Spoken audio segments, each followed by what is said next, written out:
ভারী বৃষ্টিতে ডুবে গেছে চট্টগ্রাম নগরীর বেশিরভাগ এলাকা। পাহাড় ধসের সংখ্যা। চট্টগ্রামে টানা অতি ভারী বর্ষণে নগরীর বেশিরভাগ নিচু এলাকায় হাঁটু থেকে কোমর সমান পানি জমে গেছে। জলাবদ্ধতার কারণে এক প্রকার অচল হয়ে পড়েছে নগরীর দোকানপাট ও ব্যবসা প্রতিষ্ঠান। বৃষ্টির সঙ্গে পাহাড়ি ঢল ও কর্ণফুলীর জোয়ার মিলে চরম দুর্ভোগে পড়েছেন নগরবাসী। মঙ্গলবার সকাল ৯টা পর্যন্ত ৩৩০.৮ মিলিমিটার বৃষ্টিপাত রেকর্ড করা হয়েছে পতেঙ্গা আবহাওয়া অফিস থেকে। অতিবৃষ্টির কারণে পাহাড় ধসের আশঙ্কার কথাও জানানো হয়েছে।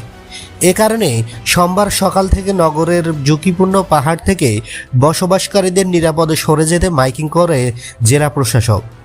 জানা গেছে, অতি ভারী বর্ষণে নগরীর চকবাজার, মুরাদপুর, ২ নম্বর গেট, হালিশহর, পতেঙ্গা ও আগ্রাবাদ, চান্দগাঁও, বাকলিয়া, মোহরিয়া, বড়পুল, কমার্স কলেজ সংলগ্ন এলাকায় হাঁটু থেকে কোমর সমান পানি জমেছে।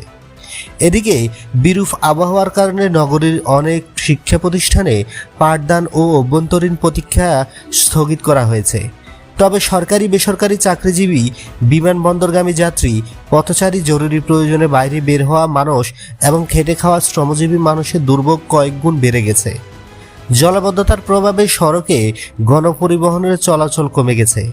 একই সঙ্গে ব্যক্তিগত গাড়ির সংখ্যাও স্বাভাবিকের সময়ের তুলনায় অনেক কম দেখা গেছে।